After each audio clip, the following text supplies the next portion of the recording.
세월호 침몰 사고, 도대체 우리의 재난 방제 시스템 어떻게 만들어져 있길래 이렇게 무능할 수 있느냐, 분노 섞인 탄식이 나오고 있죠. 자, 그래서 이번 사고와 또 수습 과정 전반에 드러나고 있는 우리 방제 시스템 문제를 꼼꼼히 따져봅니다. 연세대 방제안전관리연구센터장이죠. 조원철 교수. 조 교수님 나와 계시죠? 예, 수고하십니다. 네. 다른 분도 아니고 방제 전문가시라서 이번 사고 보시고 다른 분보다 더 속상하실 것 같아요. 죄송하고 가슴 아플 뿐입니다. 그저 미안하고 가슴 아픈데 제가 왜 이 말씀드리냐면 제가 88년부터 이 재난 방제 안전을 연구를 하고 그동안에 많은 제자들도 이제 훈련하고 했는데 이번에 모든 것이 허물어져 버렸거든요. 90년대 초반부터 구체적으로는 90년 4월부터 노력해서 조금은 나아지는 듯 했습니다. 한 2000년대 중반까지는요. 그러다가 그 후에 무너지기 시작해서 작년 금년에 이르러가지고는 참담할 정도로 저희가 염려를 하고 경고를 했습니다마는 그야말로 무너져버린 상태가 되었습니다. 잠깐만요. 90년 4월경부터 2000년대 중반까지는 조금씩 좋아지다가 조금씩 좋아졌습니다. 2000년대 중반 이후에 무너졌다? 무너진 상태를 제 판단하고 있는데 그 이유가 뭡니까? 2000년대 중반에 무슨 일이 있었기 때문에요? 이게 우리나라의 그 재난 발생 그 주기를 저희가 분석을 해보면 한 4.5년 짧게는 또 중기는 한 9년 정도 길게는 20년 정도의 주기성을 갖고 있습니다.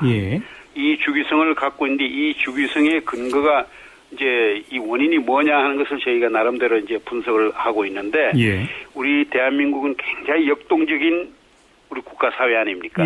그런데 역동적이란 말 이면에는 반드시 불안정이라고 하는 것이 반드시 따라갑니다. 그렇죠. 이 불안정을 우리가 의식하지 못하는 주기가 바로 요 주기로 나타납니다. 그런데 불행하게도 최근에 와서 이게 거의 결정에 다다른 그런 판단을 저희가 하고 있습니다. 그러니까 2000년대 중반 이후 큰 사고가 별로 없다 보니 그냥 무감과 잊어버린 거죠. 그렇게 됐다 이 말인 거예요? 예. 무슨 또 다른 어떤 행정적, 제도적, 법적 변화 때문에 무너졌다 이런 게 아니고. 그것도 중요한 원인입니다. 그럼 그때는 특히 이제 현 정부 들어와가지고 안전행정부로 바꿨지 않습니까? 맞아요. 사실 저 개인적으로는 고 전 정부에서 행정안전부로 안전이란 말이 들어갔을 때 기대가 컸었고요. 또 이번에 안전행정부가 됐을 때 상당히 기대가 컸습니다. 그래서 안전이 우선하면은 소위 안행부의 제1차관이 안전을 담당할 거다 기대를 했는데 그것도 아니고 제2차관이 그걸 담당하게 돼 있거든요. 그런데 제2차관하고 그 밑에 있는 재난관리국 이게 인적 구성을 보니까 소위 전문성에 대해서는 거의 제로 상태에 가까운 분들이 그 직책을 담당하고 계시더라고요. 그래요? 그런데 이 공직에서 전문성이라고 제가 이제 정의하는 것은 자기 업무에 대해서는 대한민국의 최고가 되라 하는 제 나름대로 원칙을 갖고 있거든요. 그렇죠. 그런데 그 업무를 쌓기 위해서는 잘 됐든 못 됐든 있는 매뉴얼 같은 것을 숙지를 하고 훈련을 해야 되거든요. 그것이 전혀 이루어지지 않고 있다고 하는 상황을 저희가 작년부터 지켜보고 있었습니다. 우선 정리해보자면 정부는 안전행정부로 이름은 바꿨지만 그렇죠. 정작 1차관이 아닌 2차관이 그냥 안전을 담당했고 그 밑에 주무국이 재난관리국인데 2차관도 재난관리국의 요원들도 방제 전문성이 없는 공무원들이더라. 그렇죠. 그 전문성을 쌓으려는 노력이 전혀 긴장감이 없는 분들이었습니다. 주로 그럼 어떤 출신 분들이에요? 정부 행정직이죠. 그냥 행정관리. 그렇게 하고 힘들고 책임지는 것은 전부 하부기구로 다 넘겨버렸죠. 예를 들면 소방방재청 같은 데 있죠. 넘겨버리고 명령하고 지시하는 보고만 받는 부서로 바뀌어버린 겁니다. 과거에는 안전행정부 전 행정안전부 시절에는 그러면 전문가들이 있었습니까? 여럿이 있었죠. 재난관리국 안에? 그렇죠. 그분들은, 그 전문가분들은 다 어디로 갔습니까, 그럼? 이제 순환 모직제로 해서 행정직들한테 밀려가지고 전부 다 한직으로 다 밀려났죠. 그리고 지금 우리나라 재난의 현행 법에 의하면 말이죠. 자연재해는 소방방재청이 맡고 사회적 재해는 안전행정부가 맡도록 돼 있다면서요? 그렇죠. 예. 이렇게 나누는 건 어떻게 생각하십니까?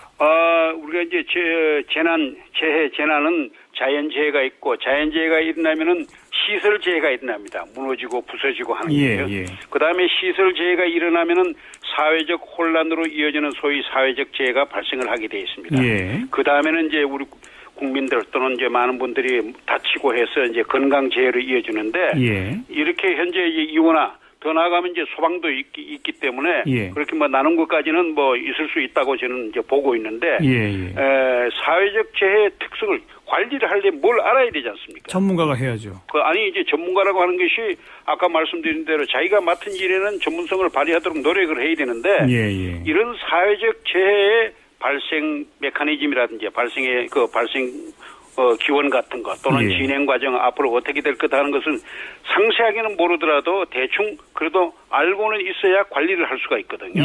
이것을 알려고 하는 노력이 전혀 없었다라고 하는 데서 모든 문제가 발생하는 겁니다. 네. 그래서인지 이번 사고 초기에 무엇보다 그 초동 대응 부실이 피해를 키우지 않았습니까? 그렇습니다. 그리고 뭐 심지어는 뭐 탑승객 숫자 또 뭐 구조된 사람 숫자도 막 200명씩이나 왔다 갔다 하고 말이죠. 중요한 것이요. 탑승객 숫자를 어느 기관에다가 알아봐야 되는지를 몰라요. 하하. 예. 그거는 인천해운항만관리청에 가면 바로 보고가 되거든요. 그나마 그것마저도 엉터리였습니다만은 그 해운항만관리청에다가 질문을 해가지고 몇 명이 탔냐 하는 것을 확인하면 되는데 그 관리 기관마저도 모르고 있는 그런 실태가 드러났거든요.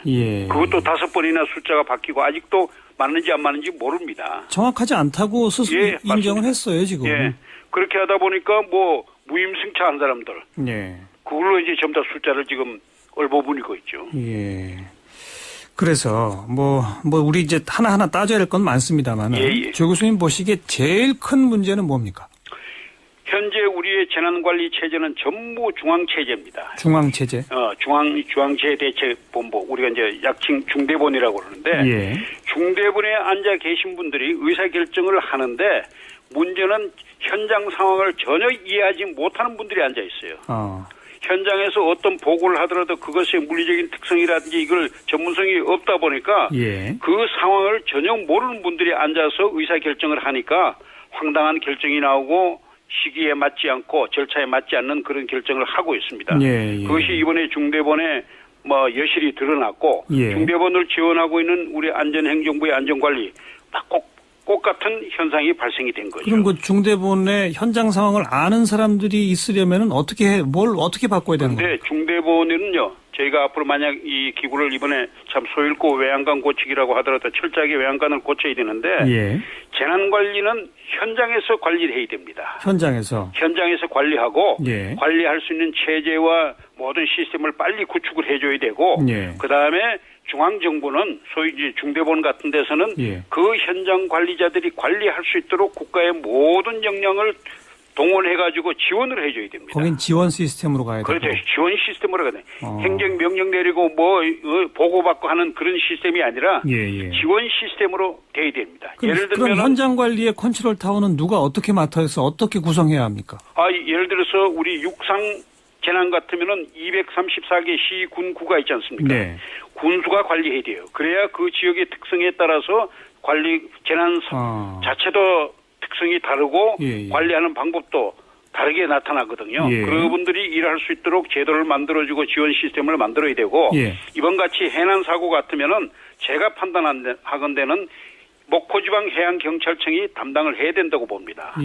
그렇게 하면은 그다음에 이 중앙재해대책본부에서는 해군에서는 뭘 지원하고 육군에서는 뭘 지원하고 해양수산부에서는 뭘 지원하고 하는 각 우리 정부의 기능이 있지 않습니까? 그렇죠. 그 기능을 총동원해가지고 할 수 있도록 하고 너 왜 이걸 지원 기능을 제대로 안 했냐? 감독하고 채찍을 가해주는 그런 역할을 해야 되거든요. 이런 걸 우리가 기능적 통합 시스템이라고 합니다. 이것을 90년대 중반부터 그렇게 강조를 했는데 이미 옛날에 하던 겁니다. 이게 중앙재해대책본부로 전부 와가지고 명령만 하고 실상도 이해를 못하는 그런 상황이 되어버렸죠. 옛날에는 이렇게 현장에 실질적으로 현장 상황을 아는 쪽이 컨트롤 타워를 잡고 중앙정부는 지원만 하는 것으로 되어 있었다고요, 제도가?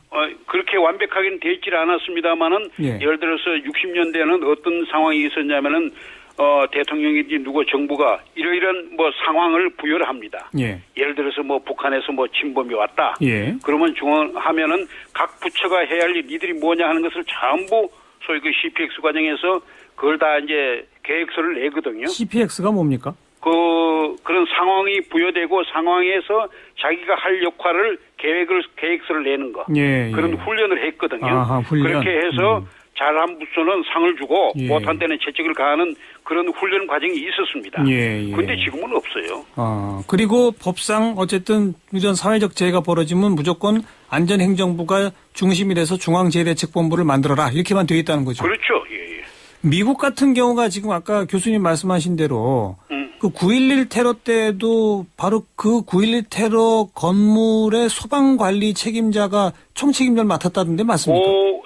세계 무역센터, 예. WTC라고 하죠. 예, 예. 그 무역센터가 포함되어 있는 그 9개 블록을 관장하는 소방관이 네. 필드 마셜, 야전사령관이 됩니다. 그렇죠. 됩니다. 예. 그런데 그분의 행정적 최고 상관이 누구냐면 뉴욕시장이거든요. 예. 그런데 뉴욕시장이 그 필드 마셜, 야전사령관 밑에 가서 모든 행정 지원을 했거든요. 그렇죠. 그리고 연방 재무성 긴급 그 비상 예산관이 예. 현금을 갖고 와서 필요한 돈을 전부 지원을 했습니다. 예. 그렇게 하고 일일 정산을 하고 예. 그래서 나중에 다 정돈된 다음에는 그걸 알겠습니다. 예산 정산해가지고 예. 마무리하는 그런 절차를 다 밟고 있거든요. 그러니까 지금 왜 우리 총리가 현장에 상주한다 그러는데 그 웃기는 얘기입니다. 총리가 지휘할 것이 아니라 사실은 아니죠. 우리 교수님 의견에 따르면 목포 지방해양경찰청장이 지휘를 하고 예. 총리가 그의 지휘를 받아서 필요한 부처를 동원하도록 해야 되는 거군요. 그렇죠. 예, 맞습니다. 그래서 총리께서는 각 우리 부처가 갖고 있는 자원, 정보, 인력, 물자, 기술 이것들을 전부 지원하도록 해가지고 예. 너 왜 잘하라. 예. 아니, 못하면 못하는 것을 또 독려해가지고 지원하도록 예. 만들어주고 예. 그런 지원 기능을 가져야 되는데 총리께서 왜 현장에 가 계신지 모르겠어요. 글쎄 말이에요. 상당히 불편하거든요. 현장에서는. 뭐 일반 국민들의 걱정이 워낙 크니까 정부가 이해는 합니다. 최선을 다한다는 그냥 보여주기식 아닐까요? 그렇죠. 그 이해는 합니다만은 예. 그게 현장에 크게 도움이 되지는 않거든요. 그러면 지금 현재 여기서는 목포 지방해양경찰청장이 누구의 지휘를 받아요? 현재는 해양경찰청장의 지휘를 받고 현재는 지휘관이 분명하지 않습니다. 하하하. 그러니까 지금 여러 범정부 기구가 모였다고 하는데 예. 지휘하는 사람도 뭘 지휘해야 되는지는 모르고 예. 그다음에 각 그 범정부가 모여가지고 뭘 해야 되는지는 제대로 모르고 있죠. 그러니까 우왕좌왕. 현장도 우왕좌. 숫자 틀리고 이런 예, 예. 일도 계속 벌어지는군요. 예. 현장 지휘권을 분명하게 하고 그에게 예. 전권을 주는 것이 우선 가장 중요하다. 그게 중요하고 그 사람이 활동할 수 있도록 알겠습니다. 지원해야 됩니다. 또 우리나라에 근데 뭐 무슨 각종 매뉴얼은 뭐 3천 몇백 개가 있다면서요? 있을 거 다 있습니다. 그중에 문제도 많이 있습니다만은 그거 연습 안 한다면서요? 안 하죠. 내용도 모르고 매뉴얼이 어디 있는지도 모르는데 어떻게 연습을 합니까?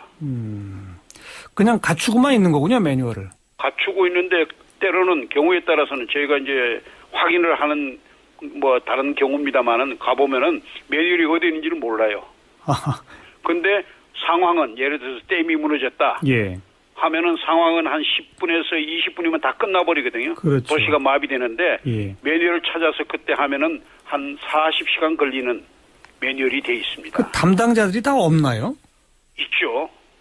근데 매뉴얼이 이건 매뉴얼은 대외비입니다. 그러니까 담당자들도 매뉴얼이 어디 있는지도 모른다. 잘 모르고 내용을 모르죠. 알 필요도 없어요. 사고 안 나기만 기다리니까.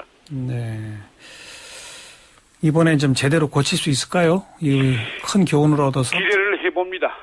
대통령께서 어떠한 그 결단을 하시고 예. 어떻게 구체적으로 이 실행을 하실지를 알겠습니다. 저희는 기대를 하고 있습니다. 네, 고맙습니다. 네. 연세대 방재안전관리연구센터장 조원철 교수와 함께 짚어봤습니다.